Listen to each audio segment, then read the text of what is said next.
Hello, welcome to the third part of the webinar regarding runes and rune magic.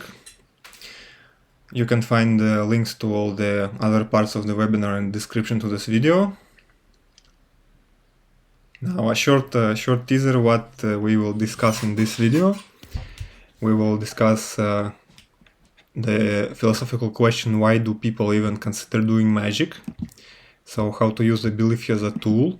Does the rune magic really work? We'll explore how to do money magic, love magic, health magic, and how can these processes look like in your life. So how to achieve desires with rune magic and cleansing energy, attracting energy. We will touch about how exactly the magical process happens and what you can do if something's not working. So like troubleshooting, and also later we will try to check if runes will work for you. You can try it right now, today, by activating a simple and safe rune formula and observing the effects.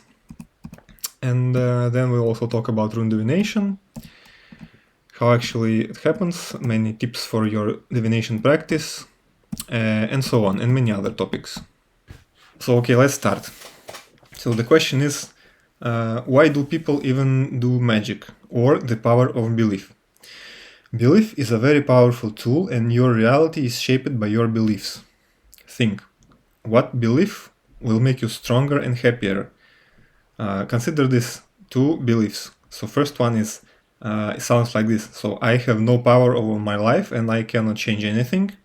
And the other one sounds like this. I can make changes in my life as I wish and achieve my desires.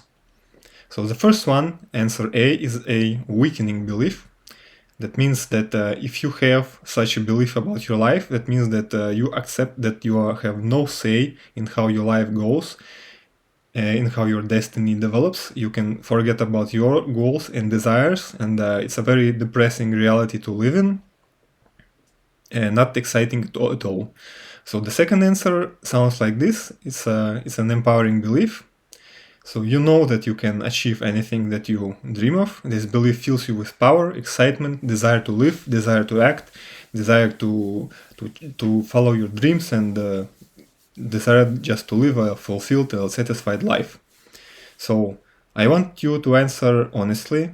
Right now, answer right in the comments. What do you want to believe? Not what do you believe, not how you think reality is. Answer, what do you want to believe? How do you want to live? How do you really want to live? Don't think if it's possible or not. You just, for yourself, you have to understand which of these two possibilities is the most attractive to you, which is the most exciting for you. And yes, it's a philosophical question, and very deep and personal question. So take time to reflect on this idea. And if you want, you can share your choice in the comments to this video. Now, why I'm asking such a maybe provocative question, and why my formulation was that don't think about how it is, just think what do you actually want. So these were two beliefs that I presented to you, and the truth is that you can choose your beliefs. Master of life is the one who can use belief as a tool. You can integrate empowering beliefs and dismantle weakening beliefs. So from now on, I invite you to take this belief as a part of your worldview, to make a step towards becoming a master of your life and destiny, and integrating this empowering belief into the core values of your life from now on. The belief sounds like this. So I can make changes in my reality as I wish. And allowing yourself to believe in such an exciting possibility is the first step towards magic. After all, why shouldn't you choose your beliefs? You can do whatever you want, right? So this philosophical idea touches the core questions of our existence and our existence in this reality. The changes that we see in the universe, those are triggered by our actions, is a play of itself. Remember when you were a child, playing was very fun. You do something and you see that something happens in the world, and that's like fills you with joy. Very simple process. So if there are some difficulties in your life and the joy is reduced because you do something, but the reality does not respond, and it can grow, and this feeling of dread can accumulate into a belief that whatever you do, nothing makes sense, and you are helpless. So, and this actually the nature of depression, and one of the best methods to work with depression are just make small steps and do small changes in your reality, and to observe how reality reacts to your actions, and enjoy this process. For example, just draw some kind of a doodle, don't follow any ideas, don't follow any shapes, just put the pen on the paper and draw how you feel it inside of your soul, inside of your heart. Just let this inner feeling, inner intuition manifest on the paper. And when you observe this process, you feel happiness, you feel joy, because something very deep, something very sacred, inner, something very intimate for you has manifested in your life, and you see the process. So this is the basic thought of magic, that your most sacred and most powerful desires, the thing that you want the most, that you can achieve them, that it is possible to do it. So it's very simple, very easy to just choose a belief that is empowering you and act on it. And slowly, brick by brick, like slowly, step by step, and one drop of water by another drop, you accumulate and you build this belief in yourself, so it grows and becomes powerful, and energizes you from inside and makes you burn with life.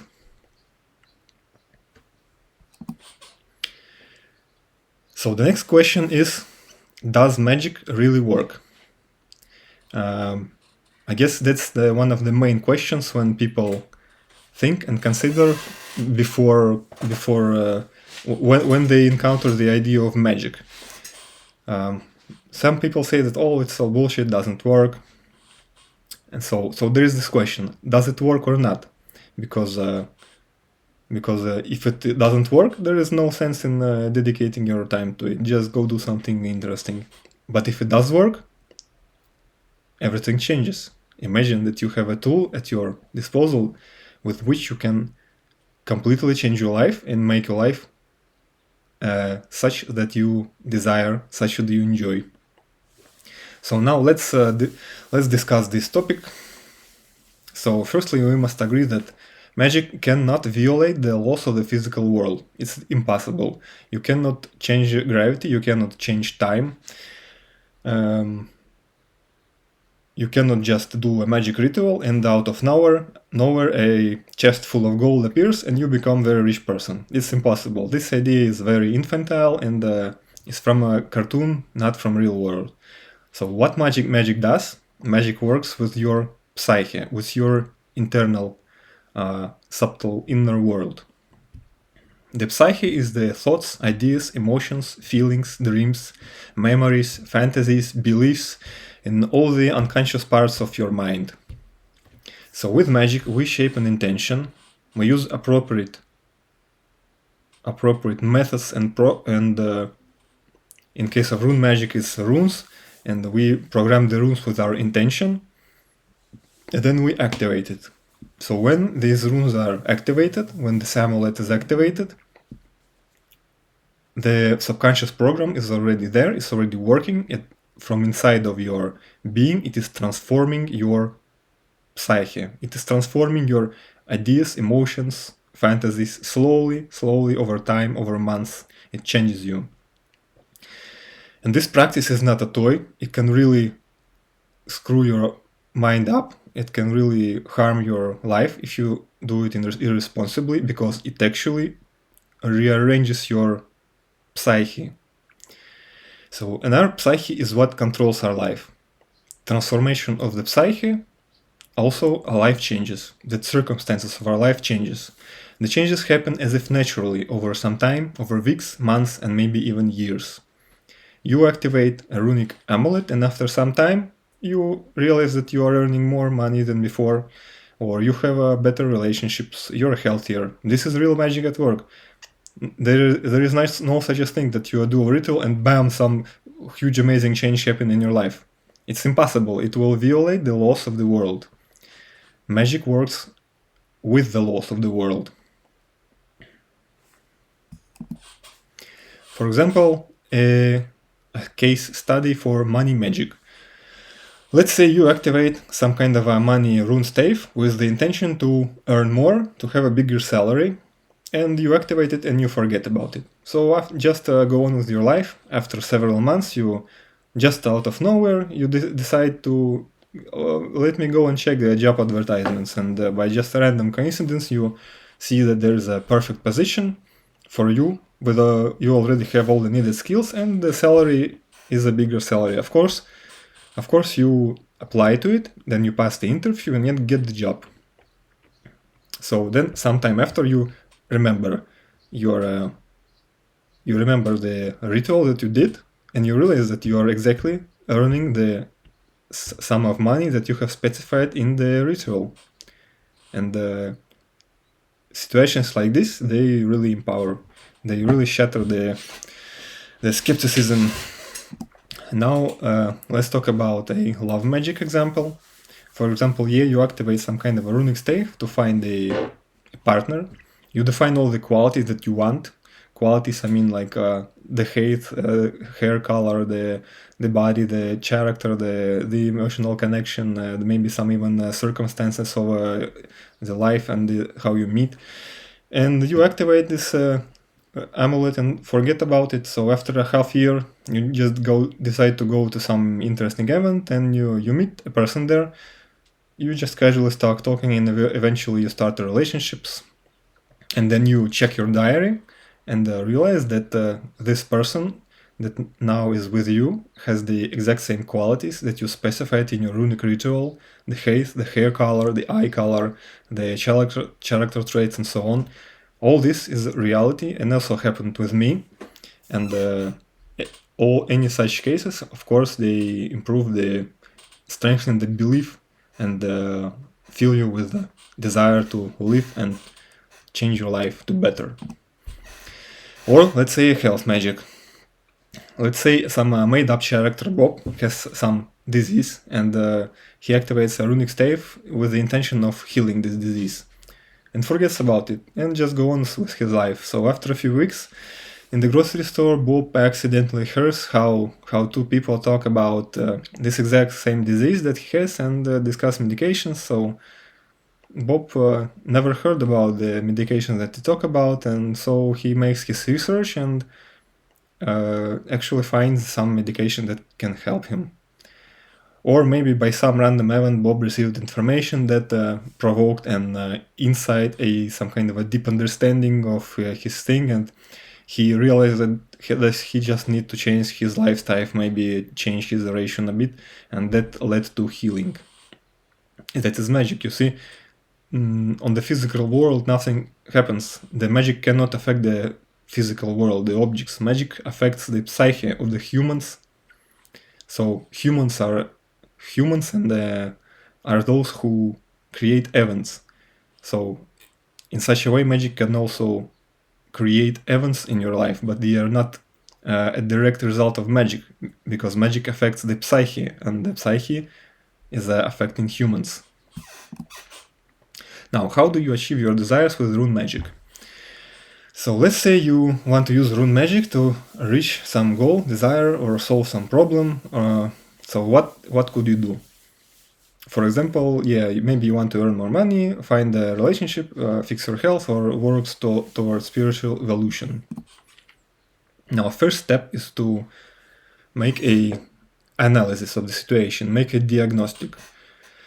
Mostly with the intent to understand if there is something preventing success in this area. So you can use rune divination. you can determine whether there is any black magic, curse, closed throat, or just ineffective mental program intervening with success. So if we diagnose negative energy, we can use rune magic to heal it, to remove this negative energy, to remove curse, to remove the closed throats, to transform and heal the negative mental programs. So even if we don't diagnose anything like that, doing a general magical cleanse is efficient because every person has a lot of negative energy stuck to them. In our daily life, we communicate with a lot of people, and maybe we step on someone's legs and on someone's feet, and they mentally curse us. And over the course of the lifetime, there's thousands of such events, and all this sticks to the soul, to the energy body of the person. So cleaning all this, removing all this, provides a boost of energy and boost of life force, and improves success in all areas. So regarding the cleansing of negative energy, that can be evil eyes, spoken curses, or just everyday negativity. People's thoughts, emotions, and words do have an effect. For example, after a breakup in relationships, there can be strong negative emotions, and this energy can stick to the person and interfere with their attempts to build their personal life in future. It's not uncommon then after maybe some not very ethical breakup, there are strong emotions attached, and if in such a strong emotional state a person thinks or even issues a spoken curse, it has power because it was produced in a state of heightened energy and emotions. Or for example, a colleague at work was jealous because they didn't get the promotion and expressed their anger in an emotional state with a spoken curse, like something let that guy choke on his salary, and this will have a negative effect. Because of strong emotions attached, such things sometimes can stick or maybe not. It all depends on the strength, power, and the energetic protection, and the balance of the psyche of the person. So if you suspect you have an evil eye or curse or some closed throats affecting you, or you just want to do a general magical cleanse, you can do it right now for free on my Try Rune Magic course. You can visit the link from the video description and perform a runic cleansing operation, a guided runic cleanse operation, very safe, and I give you all the instructions that you need to perform a small ritual of activation of a runic amulet. Just do it, it's available for free right now. Now, after we have removed the negative energy, after we have removed the obstacles and roadblocks, we can proceed on to attracting all the positive things that we want. There are many rune formulas and runic states that we can use to earn more money, to heal our body, to find love. But don't get too excited. Big changes take time. If you activate a runic stave, a good time to see if it has worked is about 6 months. Usually from 3 to 6 months, because the changes happen slowly and as if naturally. Suddenly you realize that you are earning exactly the amount of money you have specified in your ritual, or after a completely random evening you find yourself in a communication with a person that you like, sympathy is mutual, and they completely follow the characteristics that you have specified in your ritual. So how to work with runes safely and efficiently and create such opportunities in your life, I teach on my rune magic course, but keep in mind that nothing will be done for you. Magic can open you an opportunity, but you have to put effort to take this chance. It's still you who live in your life and doing things and achieving success. Just with magic, you can make it a bit easier for you. Now, interesting question that I was asked recently: what is the cost of rune magic? Because it is impossible for a person to become rich, so this definitely must be some cost. This is a very good, important question. And unwrapping it, we can understand how magic actually works. So first of all, we must agree that it's impossible to break the laws of the physical world. If you make a money magic ritual, a chest of gold will not magically materialize in your home. It is impossible. Magic deals with non-physical things such as thoughts, emotions, and belief. So, when you activate a runic amulet, the runes affect yourself, your mind, your beliefs. You do not affect reality directly. That's why there is no cost. There is actually no energy requirement for magic. With the help of runes, you transform yourself. You transform your state of the mind, your beliefs, your inner world. And this process takes time. Slowly, gradually, and gently, your beliefs change. Then your mind and your beliefs naturally transform your reality because your beliefs shape your life. It is a natural process that abides by the laws of the universe and the physical world. There is no trickery, there is no breaking of the laws. Now, your beliefs shape your life. Take into account this example. For example, if we remove all money from all people on the planet and equally distribute $50,000 for every person, and after 10 years, we will be back to what we have now. Wealthy people will accumulate all the money and poor people will just spend it and lose it and spend it on bullshit. Because wealth is in your head, in your beliefs, in your worldview and your attitude. So we use rune magic to transform our mind, our beliefs and our psyche, our worldview. So then positive changes happen naturally. The same as with health and relationships. It's all in your mind. Your destiny is shaped by your mind and your beliefs.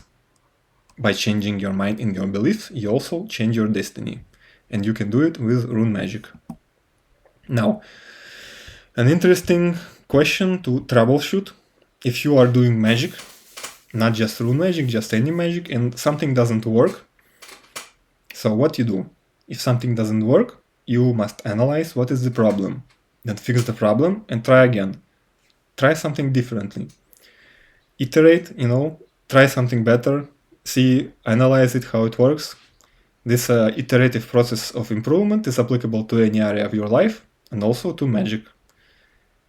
So let's explore some of the popular mistakes done by magicians that may negatively affect the success of their magic. First one is ignoring obstacles. If success isn't gained, first you must analyze what is preventing success. Doing a magical diagnostic and cleansing and removing obstacles is a very important part of success. Also, preparation rituals can be made to improve chances of success, fixing bottlenecks, improving the weakest part of the system. For example,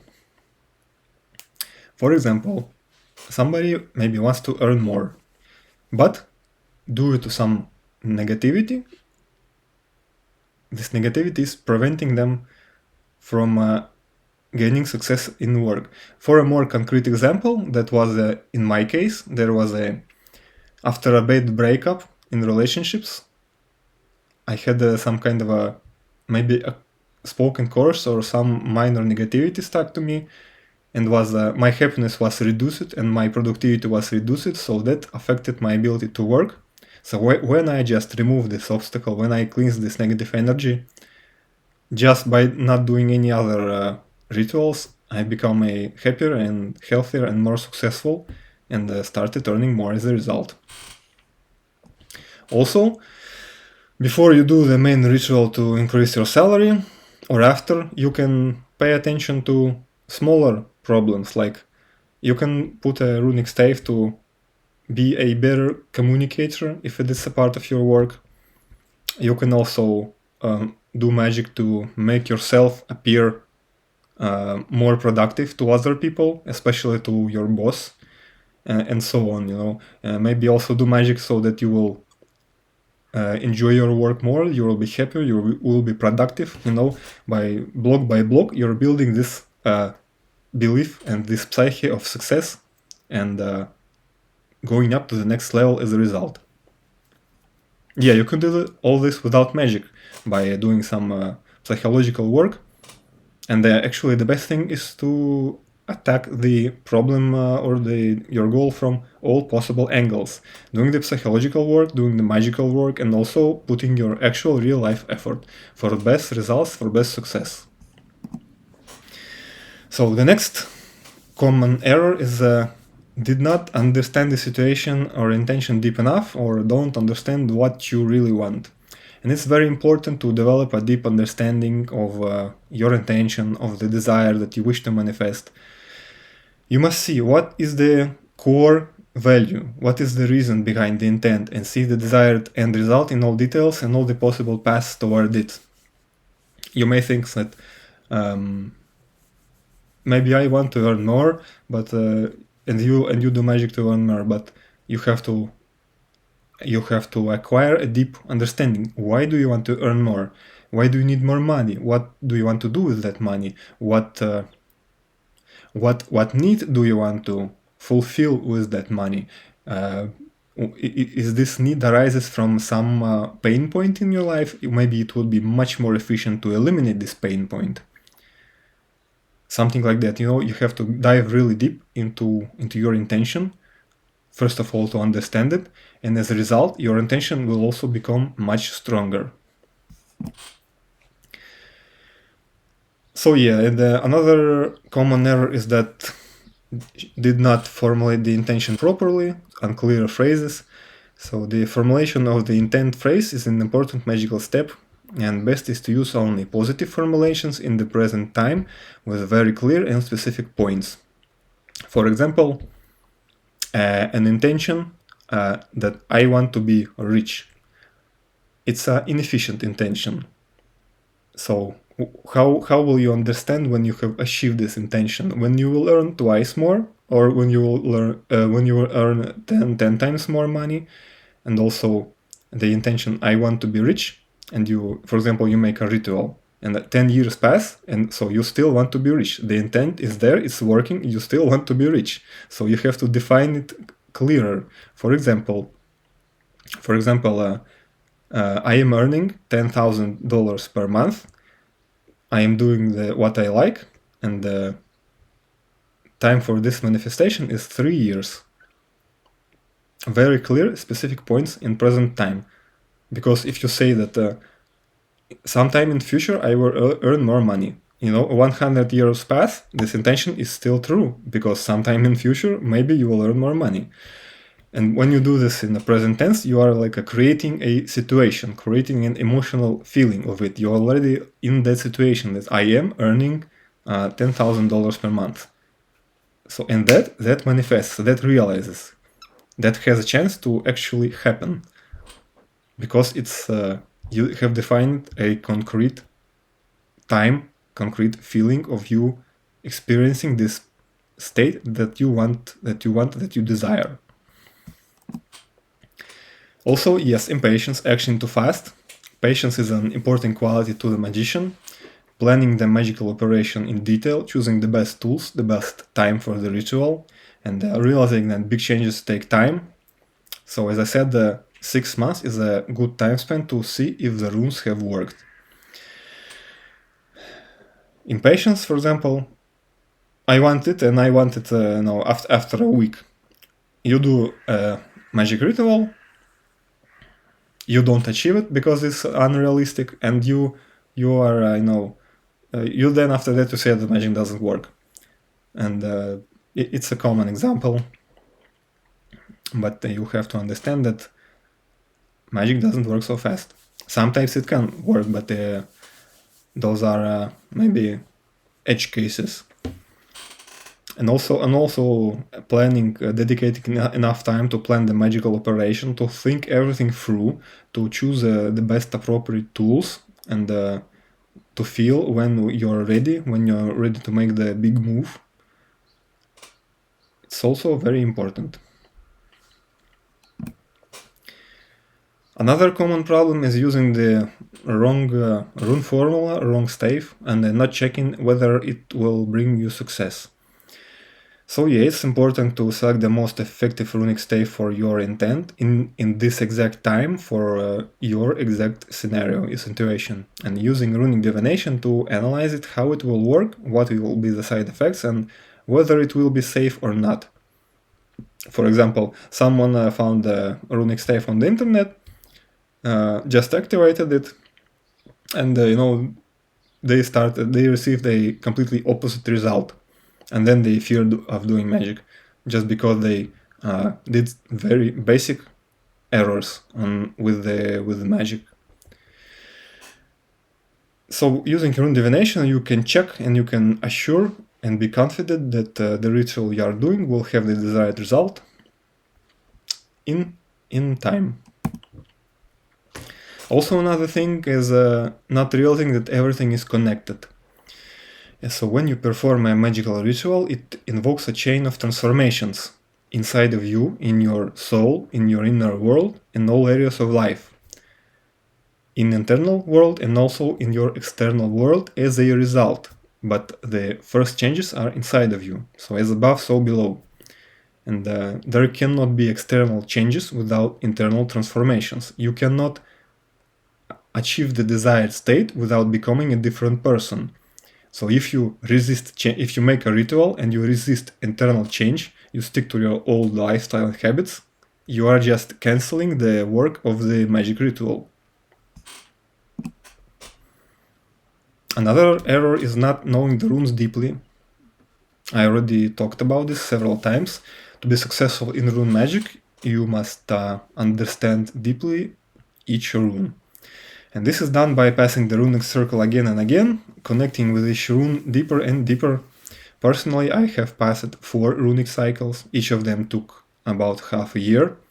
And with each runic circle, you gain power. And one of my teachers, they are on the 15th rune circle. So if you want to grow as a runic magician, you are interested to at least once per year pass a runic circle. Another common problem why magic can be not so successful is low personal energy. So the personal energy of the magician, of the person who does the runic ritual, is the main force powering the magical operation. Healthy food, clean water, physical activity, good sleep, mental hygiene, discipline, all are crucial for the success of your magic. You cannot expect to consume trash energy, drinking alcohol, eating junk, fast food, mindlessly scrolling social networks, watching some horror movies, dwelling in negative emotions, and be a powerful magician at the same time. All these things will just completely deplete your energy. There will be no energy left for magic. Also, sometimes you can add external energy into the ritual. For example, invoking some kind of a being, a god, a deity, element, or a planet into your magical operation. That also can improve success of the magic. Of course, you need to have a deep understanding of this variable that you're inviting, and you have to be sure that it will empower your ritual and not weaken it. Another often overlooked part of runic magic is the selection of an appropriate time for the ritual itself. So you cannot expect to swim against the stream of the river and still get to your destination.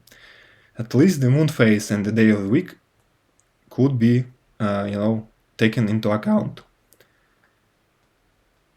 It's a completely different area. It's called the elective astrology, when you choose the best time based on the position on the planets, where the most appropriate energy for your intent will be in the strong manifestation in the external world. And then during that time, you also create your amulet, you shape your intention, you put the appropriate runes, those represent this intent. You can also add planetary symbols, any other symbols, and you make a package of dense energy, and so your intent is attached and energized by this exact moment of time that had all these aspects together combined. Okay, so let's discuss the importance of magical cleanses. Now, magical cleanses of yourself must be the first path of magical work that a beginner magician takes on. Now, here are the reasons for it. When doing self-cleansings, you work with yourself, and you have the full right to do so, as opposed to doing magic onto others. that can be considered as a violation of the sacred laws of the universe if done without consent, so that can bring some problems, troubles, and weakening of your energy. So while you are working with yourself, you have the full right to do that. Another aspect of this is that when you work with yourself, you gain the necessary skills and experience as the feedback loop is minimal. You activate a runic staff and you can immediately observe what changes happen inside of you in your life. So you see immediate results and you can experiment, see what works personally for you and what doesn't. So magical cleansings are one of the fastest working rituals, and sometimes they do show immediate effects, usually in dreams or in other signs if you know how to notice them. So if you desire to make changes in your life and wield magic for this, there is a chance of making a very costly mistake. If you do a proper cleansing of yourself, you might find yourself missing some of the desires that you had before, especially some of the darker desires. For example, there is a base need to be happy and loved, and for some unknown reason, a person might think that they will be happy and loved if they force this one exact person to love them. And then they try to do some black magic, do a love binding. So whether they succeed or not, they are harming themselves and potentially also that person. So if they do a cleansing, if they do some internal healing work, after some time they might realize that forcing someone else to love them is not the right path, that it will not make them happy, that the right path is the inner transformation to be more harmonic person and to be more loving and more accepting of others, and just by that they can encounter a person that can love them with a true and deep, actual, sincere feeling, not by being forced by some painful mental program. So another aspect of doing magical cleansings is that you will unlock a huge amount of energy that you can use later in anything that you want, making all future magical work multiple times stronger. And just by cleansing, your life can improve significantly because there will be less or none at all blocks or energy destroying elements, limitations, closings of paths, and so on. So the same efforts will bring more results after you do magical cleansing. So after you do magical cleansing, you might find yourself not wanting to do any magic at all, as all that you wanted and desired in your life starts manifesting naturally, because there are nothing prevents it.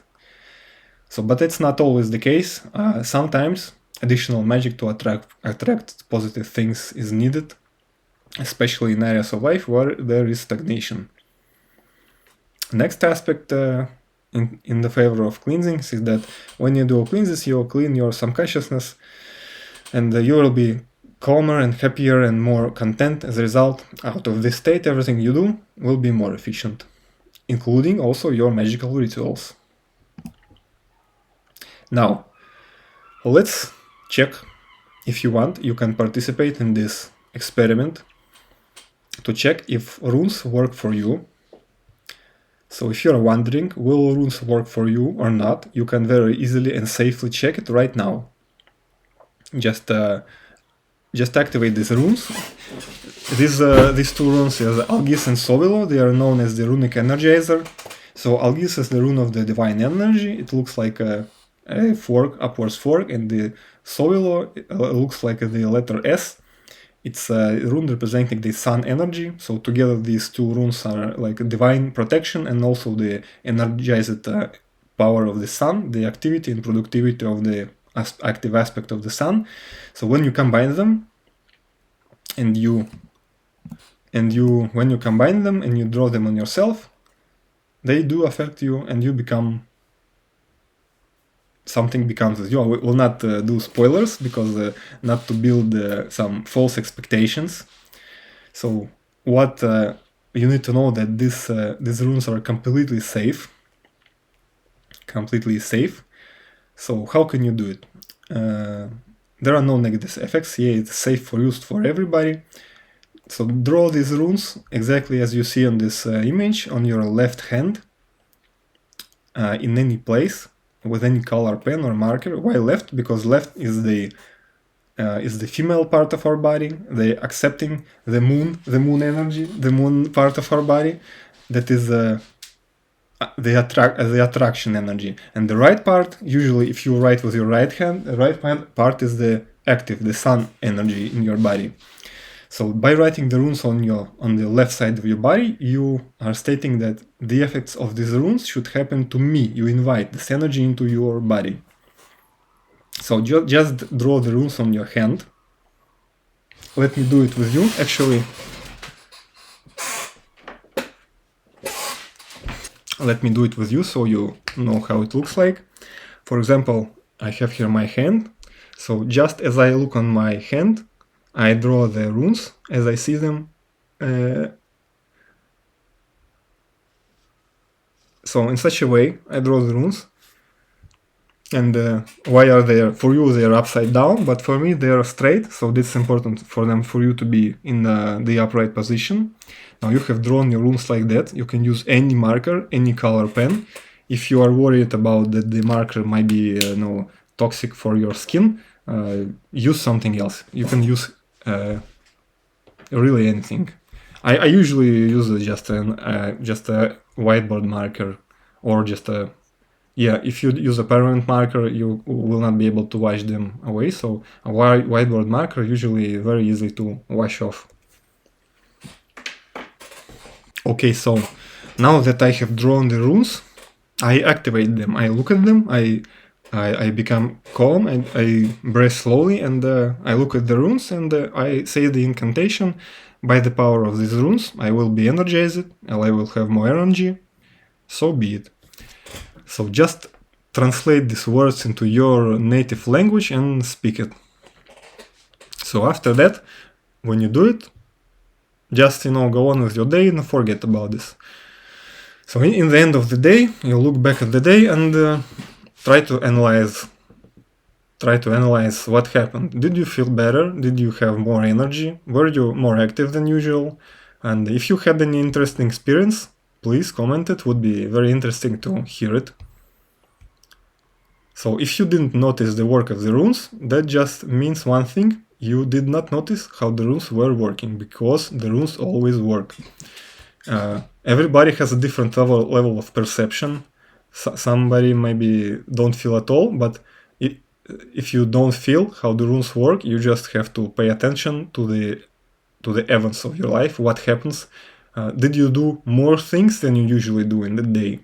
By looking at the secondary things.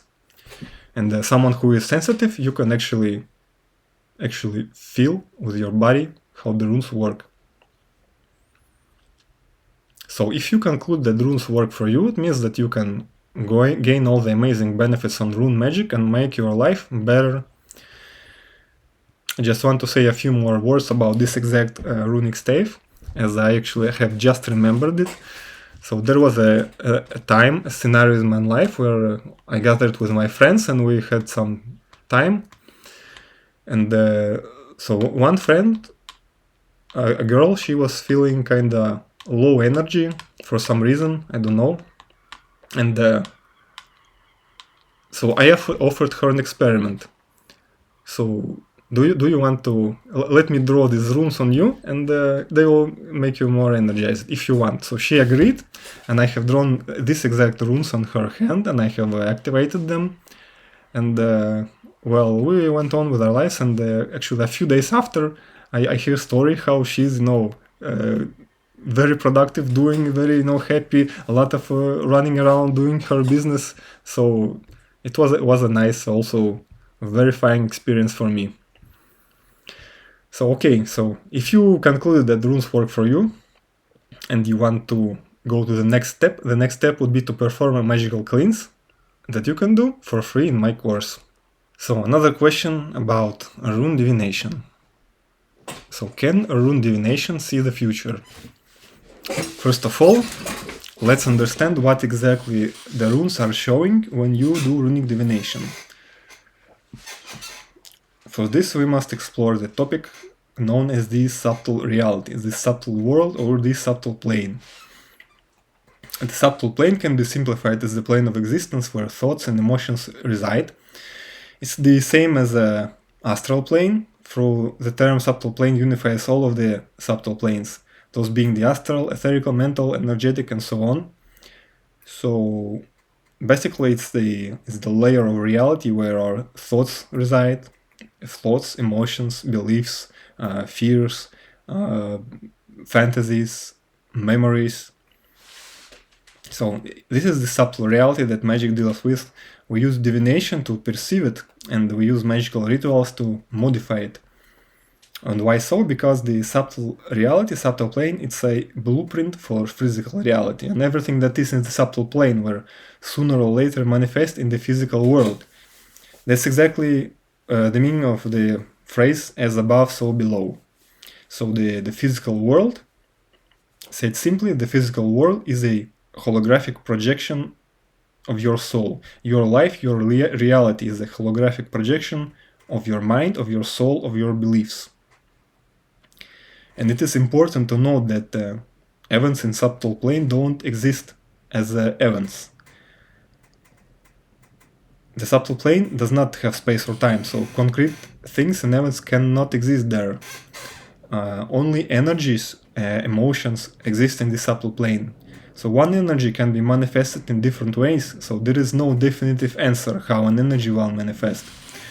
That is why it is impossible to foresee future events with certainty. We can only see that a certain energy will manifest.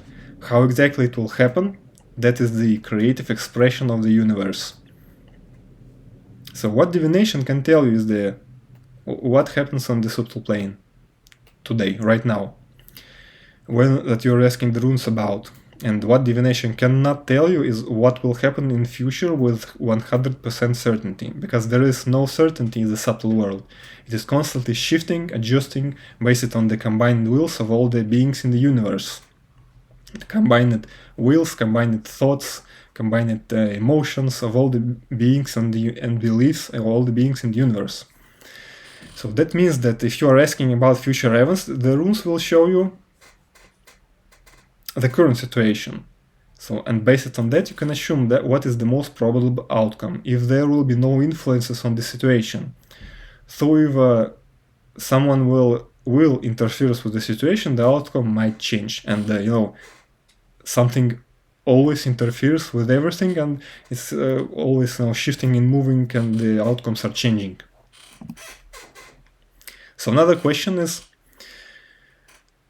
why do you believe the runes that you pull out? And you pulled out them yourself. How can you believe them? So are the runes pulled out randomly or not? Are you just pulling out random rules and trying to convince yourself to believe this random event? So what actually happens here? And what goes on is that all answers to all your questions already exist in your subconsciousness, or in the collective unconscious. Everything you saw in your life, everything you read, all the memories from your life, and also beyond that, all that exists in the subconsciousness. All information that ever was, is, and ever will be, all resides in this plane. You can also, there are different names for it. You can call it the Akashic records, or something like that, So a plane of existence where time and space does not make sense. So all that happens, it happens there at one time, immediately, and you can access all that information. Either directly, if you have the ability, or with rune divination or any other divination, if you are capable of that. So when you pull the runes out of the rune bag, your subconsciousness knows where each rune is in the rune bag, and it directs your hand to pick the rune that will answer your question. It's like a feedback loop. Your answer, you make your question on the conscious level, and then you allow your subconscious to answer through your hand, through directing your hand to choosing the right rune, or choosing the right tarot card, or for moving your hand with a pendulum and giving you the answer. But for this to work, you must not interfere with your mind with the process, because you ask a question and you say, oh, I think this card will be an answer, and you try to find this card. So you break the divination. It will not work then. You have to turn off your brain, turn off your conscious level, to let the subconscious act for your body. And this is achieved with a trance state of any kind. So now let's explore some of the rules of divination. Rules and some of the axioms of divination. So whenever you pull out the runes, they always tell the truth. The question is, are you able to interpret them or not?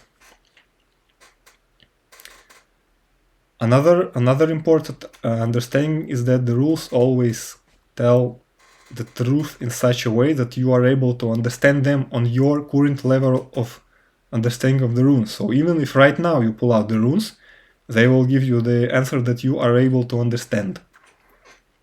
It's not like you need to ask somebody for help. You can do it yourself.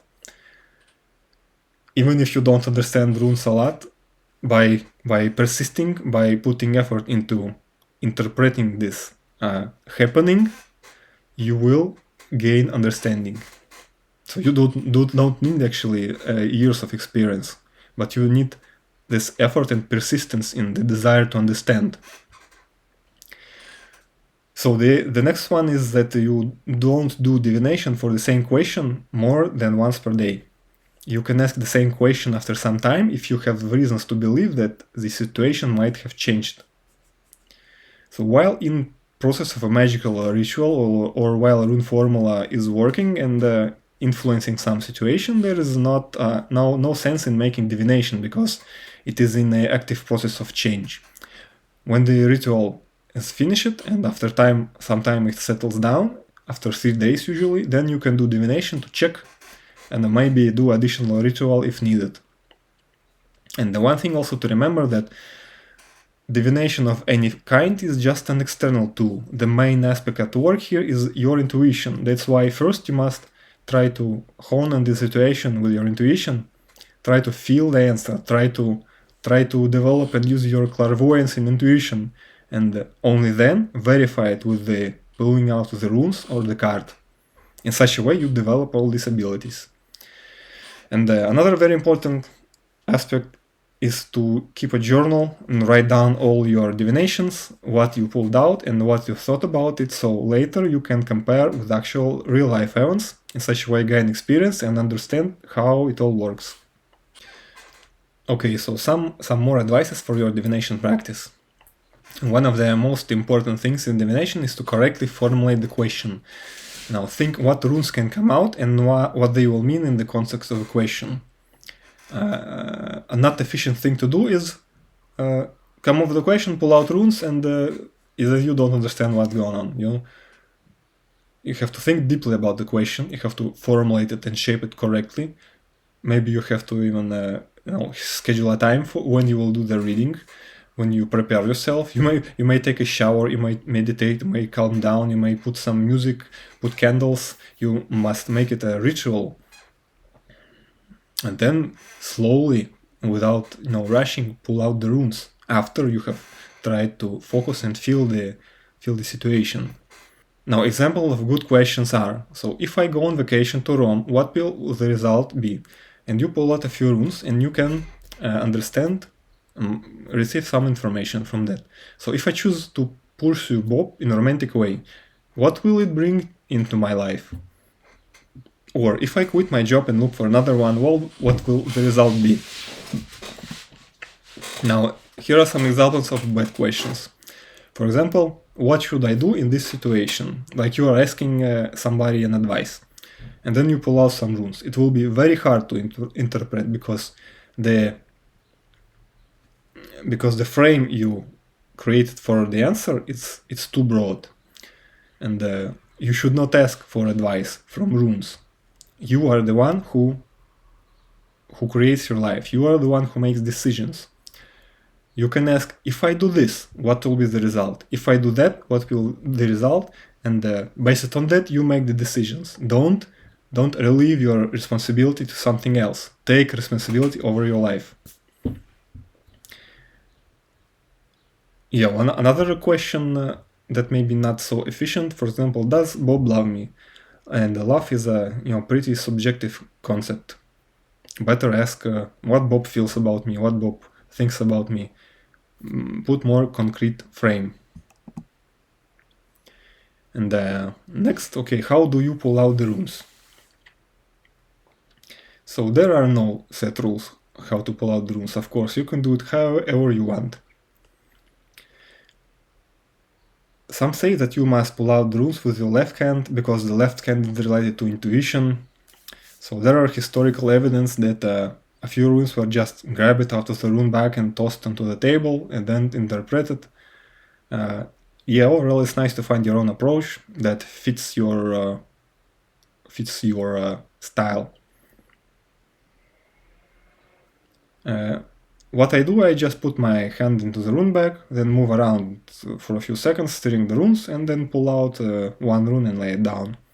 I look at it, so if the rune symbol is facing the table, then I flip it so the rune is facing upwards. At this point it can have two positions, either it's straight or upside down. And well, then I pull out another rune if it needed, so the straight rune has the meaning of the rune, and the upside down rune can have a different meaning, like a lack of this energy or negative aspects of this energy.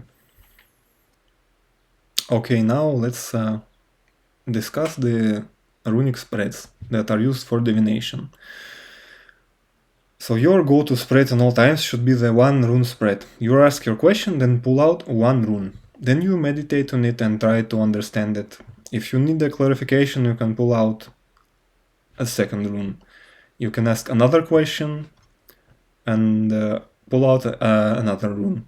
This approach can give you any answers to any questions that you might have. This can fully satisfy all your divination needs. But this approach might be a bit hard for beginners because it requires deep understanding of the runes and good connection with your intuition and some experience in the divination practice. So that's why there are some of the various spreads that help to organize the work and simplify it. Then the next widely known spread is the 3 rune spread, is also known as the 3 norns. You ask your question and pull out the 3 runes and lay them in a row before you. The left rune is the past, the middle one is present, and the right one is the future. That's the spread that we used in the previous, some of the previous videos where I showed you an example of divination. So these 2 spreads are enough for you, so you can start divination practice right now. Try asking your rune set a question and pulling 3 runes. And if you don't know the rune meanings, you can check them on the rune freebie file, and also there are several other runic spreads. And now one very convenient runic spread that I want to tell you about is the so-called runic wax spread. I use it to diagnose a situation and check if it has any negative energy in it. So we will learn this runic spread right now. So there is a known method of diagnosing and cleansing negativity in witchcraft by using melted wax, and this runic spread has the same goal, so it's called runic wax. The goal of this method is to diagnose negativity of any kind. For example, you can make a general reading of a person, or for some situation, or of some life area, like money, health, relationships, to determine whether there is some negative energy on it. So it looks like this. You pull out 4 runes, first row. First row shows if there is some negativity, and if it is, then what's the type of it. The second row, runes number 5 and 6, show the source of this negativity, where did it came from, and the third row can show how this negativity appeared in your life. So this actually spread is very easy. It has strict rules that you must follow. First, you ask your question. For example, like I will use the spread runic wax to make to analyze the situation, to check if there is negativity in some concrete situation, or in a general person, or in their life area. And then you just pull out 4 runes. and lay them in a row before you. So the most important is the rune on the position number 1. So if it has the next runes that I will tell right now, so the rune Avos, it will show that there is some kind of magical ritual negativity. The rune Hagalas, it means that there's some kind of destructive energy. The rune Thurisas also means some kind of a force that is working with a destructive purpose. Lagos can usually represent love magic. The reversed Lagos, it can represent magic done with the dead water. Otala can also represent some very old family-related negativity, and for example, reversed Manas rune, it represents some kind of a dead spirit entity, demon, or something like that. So the rules are very strict. When you pull out the 4 runes, if on the first position any of these runes appear, it means that there is negativity. Only on the first position. Only on the first position. So if in the first position none of these runes appear, that means that there is no magical negativity, and the second and third rows are not needed. So all the other runes on the first row add more details to the specific of the negativity. If there are no marker runes but other weak runes like reversed runes, this means just weakening of some sorts but no magical negativity. The rune markers above and the rules of the spread must be followed strictly, because you tell it to your rune set. Just take your rune set and speak to it and tell them that I will do this rune spread. Now here are the rules of this rune spread. If on the first position there are these runes, then there is negativity. Only the first position matters to determine if there is or no negativity. So from now on, when you use the spread, these rules will be applied. So if you have a rune set, if you want to try your hand in runic divination, I invite you to use this or any other runic spread, or this one. Maybe check yourself or any other person with this, and write your experience in the comments. If you need help interpreting, or you can also write in the forums. All the links are in the video description. And on next video we will discuss topics where do runes take energy from, why runes so powerful, how to become master of magic. We'll also discuss the formula of magical success, how to empower your operation, and I also will explain the runic circle of power. About divination and ritual magic, I will tell you about what's on the course, show you some runic formulas, and also I will offer you a challenge. I will offer you a challenge that you can participate in. It will be an interesting challenge that will require you to work with runes. It will provide you a teaser of how your life could look with runes, with magic. And those who complete this challenge will receive a gift from me, a free personal reading and a personal amulet for you, for your goal, for your desire. Yes, completely for free. And the challenge will be easy. It will take you maybe 5 minutes per day during a week, something like that. So, okay, thank you for attention. I hope you liked the video, and see you on the next webinar.